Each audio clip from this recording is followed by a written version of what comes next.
আমাকে যেতে হবে, আমাকে খেতে হবে, আমাকে ঘুমাতে হবে।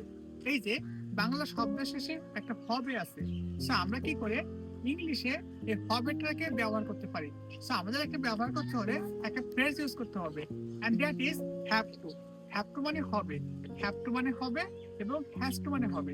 অলরাইট? সো হ্যাজ টু আমরা ইউজ করব থার্ড পারসন সিঙ্গুলার নাম্বারের ক্ষেত্রে এবং হ্যাভ টু ইউজ করব বাকি সবার ক্ষেত্রে। সো এখন যদি আমরা প্র্যাকটিস করি, আমাকে যেতে হবে, আই হ্যাভ টু গো। আমাকে খেতে হবে, আই হ্যাভ টু ইট। আমাকে খেলা করতে হবে, I have to play.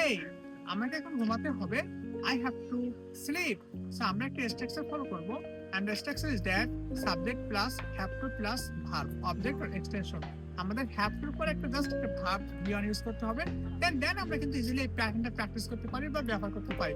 So আজ থেকে আপনি যদি এটা না জেনে থাকেন, তাহলে আজ থেকে এটা জেনে ইনশাআল্লাহ প্র্যাকটিস করবেন এবং আপনি 5টা সেন্টেন্স তৈরি করবেন হ্যাভ টু দিয়ে, করে আমাদেরকে সাবমিট করবেন। সো অলরাইট, এরকম ইন্টারেস্টিং মজার ভিডিও পেতে অবশ্যই আমাদেরকে সাবস্ক্রাইব করতে ভুলবেন না। Thank you.